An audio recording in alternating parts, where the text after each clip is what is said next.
now on a video phone line, and he's going to give us a better view on what is happening in the pharma space. Prabhudas Leeladhar, pharma analyst Surjit Pal. Thank you so much for joining us, Surjit. Let's start off with Cipla.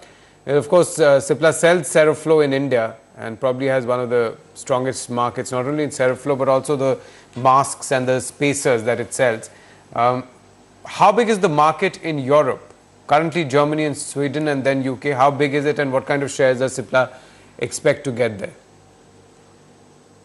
See, anti-asthma market is quite big, particularly if you consider Advair or Seretide.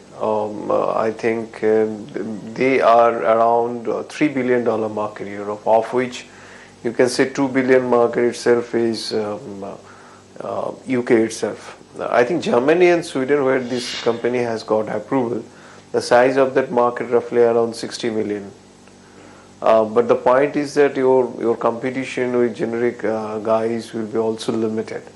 I think in full-fledged condition, you could not get more than 4 guys of generic competitor globally. I mean, including key markets like US and Europe.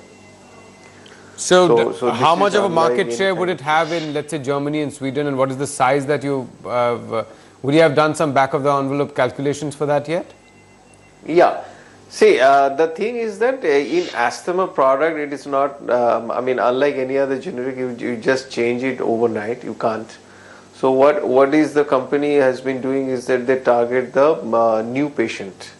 So the ramp up happens at a slower pace, but at a steady pace and with a good margin.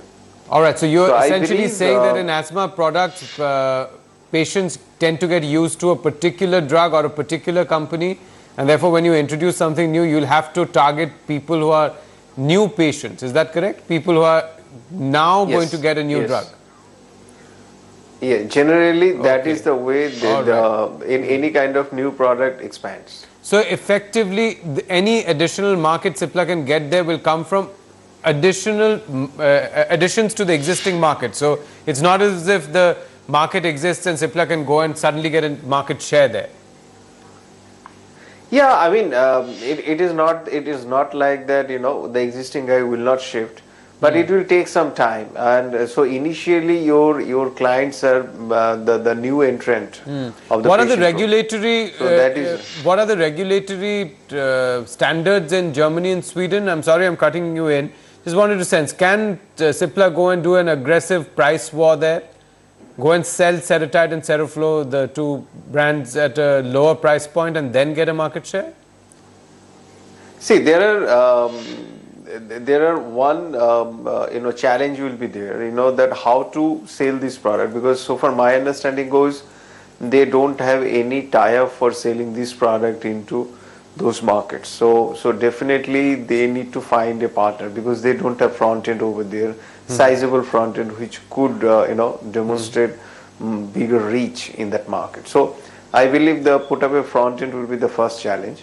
As far as pricing is concerned, I think huge pricing war may not be ensuing. The simple reason is that only 1 or 2 guy will be there along with the patent holder, which is GSK. So I don't expect huge price war to incur, but definitely to distribute this product to reach to the most of the guys will be a challenge, and they need a good partner. So partner means you are sharing profit also. All right. So you expect that even if this market they get a significant market share, the margins are going to be slightly lower here. Would that be fair to say? No, it will not be lower than its operating margin, but definitely the kind of huge margin we are expecting, it will be lower if we take partner. All right. Okay. From Cipla, let me move to Ranbaxy. You know the Taunsa plant, the DGCI, at least as reported on the wires, has cleared it to produce, but still you can keep producing.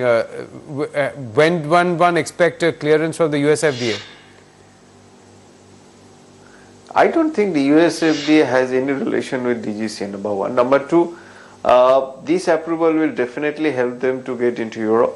Okay. And as a result of it, their immediate API revenue might be increasing, but with all right, we've lost that line. We'll come back to Surjit as soon as we get him. The point that Prashant, that you have been, looking at Ranbaxy very closely, especially the Tonsa plant. What are the estimates that are coming in at the moment? I can see that some of them seem to be that a $50 million sales is the best, like an outside additional $50 million is an additional that you get. Does this DGCI reinstating that EU export license mean automatically they can start selling to European Union? Because the EU regulator had earlier cleared the facility, right. and they had inspected it for themselves and they cleared it. Now the Indian regulators cleared it. So yes, I mean, this can go to EU. And that's the estimate, $50 million additional, incremental in the best case scenario if, and this is the API plant, right? Active pharmaceutical ingredients. Okay. And they sell it, they use this API out of the plant, not just for the drugs that they make, the formulations that they make, and they also sell the API to other plants, other companies, which then use the API to manufacture other formulations. And we don't know the breakup there. But I remember, the management at one conference call had said that, let me just actually put the number up. They'd given some estimate about this being a certain percentage of the total sales. I think 12% was the number. Yeah, 12% of the total global sales, Ranbaxy's global sales. Now, this has to be everything, right? API sold as API, so API used for formulations and the end product there. So total 12% is the impact. So EU only is about 50 million if they start selling there. But the US, of course, everything is still blocked. All formulation plants, except they have a plant called Om Laboratories in the US, which is operational. Everything else, Pontasahib, Devas, Mohali, all the other plants, formulation plants are blocked. And US, of course, is the big market. The biggest market, actually. They've been kind of saved, though, the last 2 years, because they've had these 6-month exclusivities, and the numbers are on your screen. Calendar 13, the number was $588 million. Calendar 2012, that number was $1 billion. Just as an aside, as you can see on the bottom of your screen right now, the HSBC PMI services sector PMI is out, and it's down. It's actually down, and this kind of fits in with the Q1 GDP numbers that we saw. The PMI, of course, is not the same as what the government publishes. HSBC PMI is for India. There has been questions about its accuracy, but if you look at it, it's down. 50.6 for August, India services, compared to 52.2, and the composite is now 51.6 versus 53. We'll have more details, but the PMI for services is down. Prashant. I think we probably have Surjit Pal back. Why don't you go ahead and ask that Ranbaxy question, if he can hear you. Surjit, can you hear us?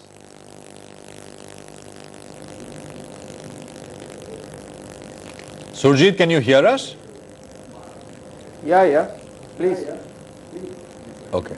Have you been okay, I don't know if you could hear us earlier as well, but we couldn't hear you. The line dropped a little bit.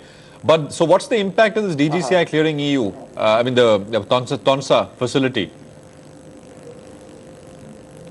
See, the issue with DGCI is that they want to, revalidate the process because of the, concern raised by two big regulators, US and Europe. So definitely DGCI has done very responsible job in terms of to check it out as per the Indian standard. So I think it seems they are quite happy in terms of satisfaction level of compliance with Indian standard. But and Europe already has given approval, so they don't have any problem to supply. But US standard, I believe, has not yet met, and it will take quite substantial time, even from current times. And so I'm expecting from this approval and start supplying to Europe and other geography in export, it could add around 30 million in near to medium term, but that will come also at a lag period because when you left the market, somebody already had made contract, so you have to wait to fill that void again. Unfortunately, Surjit, we've got you on a very bad line, so I'll have to let you go. I hope we can get you on a better line because you can hear us clearly, but your audio is coming to us in bursts. Apologies for that. We'll try and fix it, get you back some other time. Thanks for your time today. Surjit. Not an issue. Thanks. Bye-bye. Thank you. So, Surjit Pal there. Cipla on your screen, at the bottom of the screen actually. Let's just talk about Bharti. So yesterday was up 5%. It's up, the last we looked was up 3.5% or so. What's really driving it? 405 plus on Bharti now. Pankaj is with us, and he's got some details on what the Bharti management is really talking about in their meeting with Macquarie analysts who met them, right, Pankaj? Absolutely, Prashant. They have met Macquarie analysts. The analyst went to Delhi. He met Bharti.